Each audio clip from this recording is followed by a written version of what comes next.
Hey, my name is Luis Escobar. I've been dancing for 2 years and I'm gonna simplify dance techniques for you to learn in this channel. So bro, smash that like button, hit subscribe, and if you want to learn a little faster, check out that first link in the description below. Now let's dive into another salsa foundation, the chord beat, starting with the footwork. Yeah. Alright, so for the chord beats in salsa, we only are going to step 4 steps out of our usual 7, which would be the 1, 3, 5, and 7. And for a clean and basic look, we're going to hook these steps, meaning that we're essentially just going to cross our legs to where our steps are right next to each other, or hooked as we say, and this can be done towards any direction. So starting from our basic steps, 1, 2, 3, 5, 6, 7. For a chord beat going forward, on 1, we hook our right in front of our left. Then on 3, we hook our left in front of our right. And then we just repeat this for 5 and 7. And we can do this hooking back. So we go 1, 3, 5, 7 to the left, 3, 5, 7 to the right, 3, 5, 7. Now, instead of that basic, I'm going to teach you 2 variations, which are the New York strut and the left turnaround. So starting with the New York strut, which I learned from Stephanie Moore. And basically the way she taught it is to think of it like you're walking down a runway, using the same footwork as our chord beats going forward, or instead of just stepping it, we really want to sink into that hip. And you want to think that someone is pulling us from the belly button, causing our shoulders to be back. So we look cool, like we're walking down a runway, yeah? Now, for the left turnaround variation, on 1, we're going to step our right towards our left, similar to a hip walk, and then we're going to hook our 3 in front. Then, instead of just stepping our 3 here, we're going to swing our right out and around, landing that 5 towards the back. And then we're going to use that momentum from this swing to complete the turn by stepping our 7 towards our audience. And then we just transition back to a basic step on 1, 2, 3. Yeah? And that's it for the footwork. Now I'll go over the upper body and the styling portion, okay? So for the upper body, I'm breaking it down into 3 levels. So level 1 is the same as always, our foundational body movement. You're probably bored of me saying this, but remember, scapular retraction, shrug up, bring those shoulders back and down to retract those shoulder blades and really feel them pinch together. Maintaining this frame, we're just going to sync our step with our torso and shoulder, meaning starting from our basic step from 7 with our left foot forward. When we step with the right on 1, our torso moves towards the right as our right shoulder is going to stick out and roll back.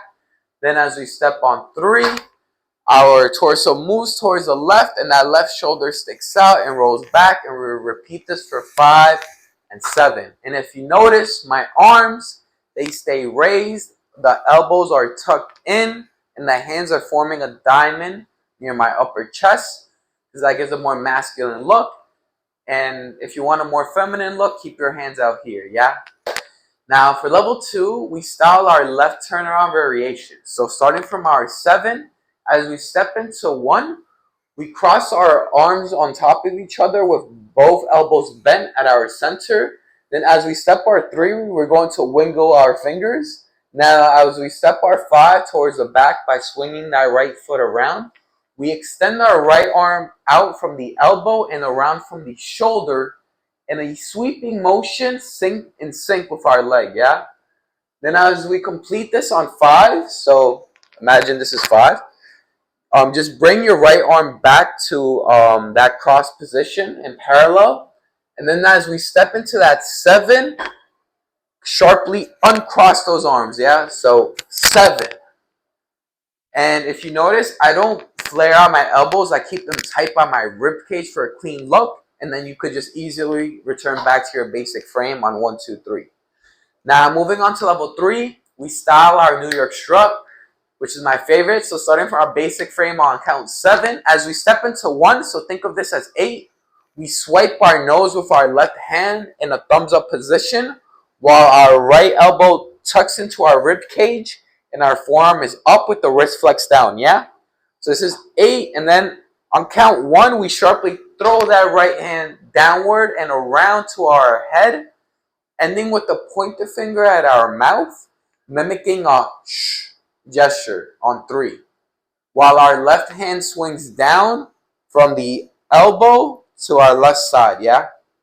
Now moving to count 5, we lower our right hand to our right side, and at the same time lift our left hand to our head again, but this time ending in a pointing position. So quickly make a fist, stick out that pointer finger and rest a thumb on that middle finger.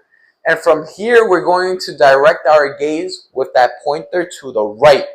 Then as we step at 7, so think of this as 6, we cross both our arms at chest height, keeping our gaze towards the right. And then as we step on 7, we sharply uncross them and look straight, yeah? So 7. And again, keeping our elbows close to our rib cage to maintain a clean look. And we transition back to our basic frame from here, all to 1, 2, 3.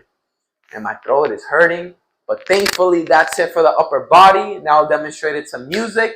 And just remember to use YouTube's playback feature in the settings to slow down the video if you need, okay? 2, 3, going forward, 1, 3, 5, going back, 1, 3, 5 to the left, 1, 3, 5 to the right, 1, 3, 5, basic, 1, 2, 3, with the turnaround, we go 1, 3, 5, 7, 1, 2, 3, with styling, 1, 3, 5, 7, 1, 2, 3, strut, so model, basic, with the styling, we go 1, 3, 5, 7, 1, 2, 3, 5, that's it. Alright y'all, that's the end of the tutorial for the chord beats. Comment below if I missed anything or something you want me to break down. Remember to do this over and over again. Like the key to building muscle is repetition. The same with anything in life. And just remember that the mirror is a liar, so record yourself, okay? Later.